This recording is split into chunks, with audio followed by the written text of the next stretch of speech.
where do you want me? Where does she want? When she is where? When she gets up here. When Dad sees her. Yep.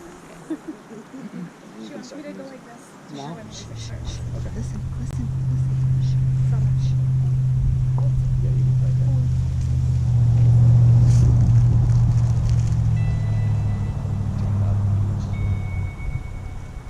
Thumbs up.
Everybody move on now.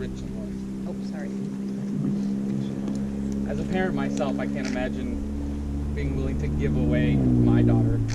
But I ask Lois, as Jeanette's mother, do you lovingly support her choice in Tom as her husband? Absolutely. And Rich, as Jeanette's father, do you proudly present her to Tom and give your blessing for this marriage?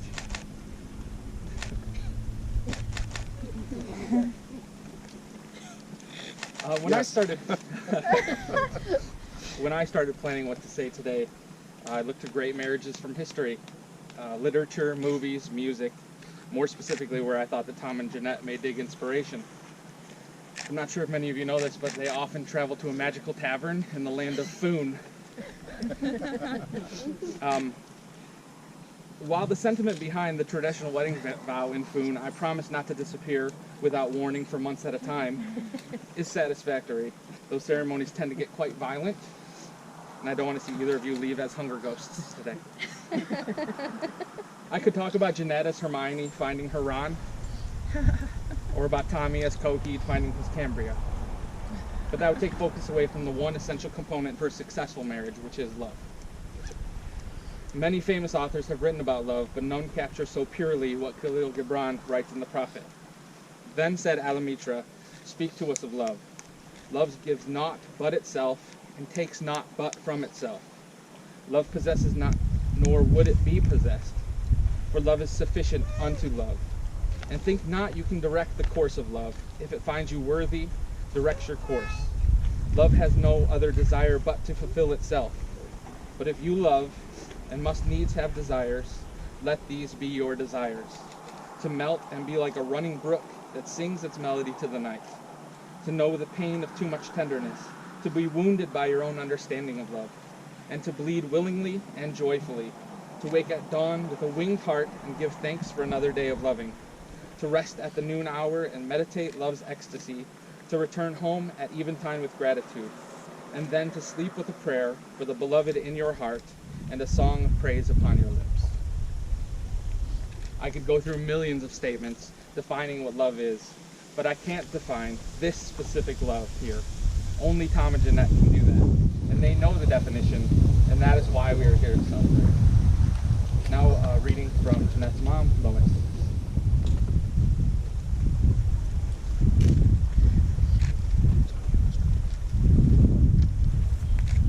Now you will feel no rain, for each of you will be sheltered for the other.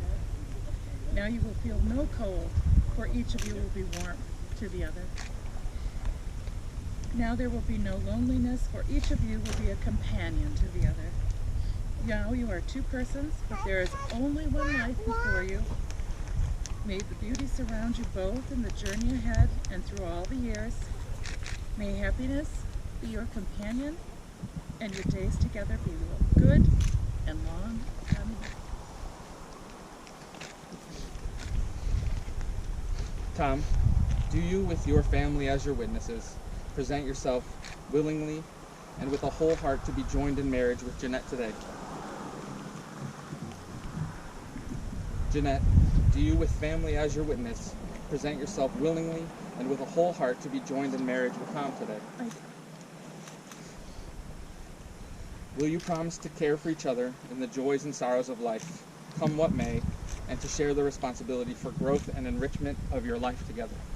Yes. Please turn to each other and share your vows.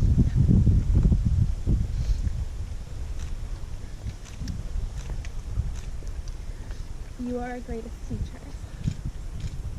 So we took our vows from your words I vow to extend patience and compassion in all that I do. I vow vow to communicate with an open heart, open open mind, and resolve with an open heart.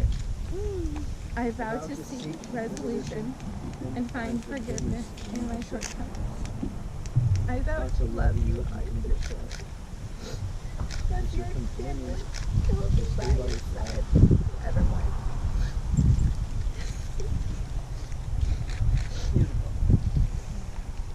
At this point in the ceremony, we're going to do something a little bit different. Tommy and Jeanette are going to move a little bit this way, and we're going to all stand around them and hold hands in a circle.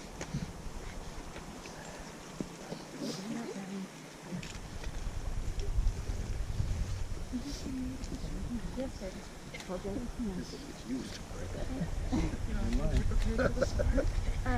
No.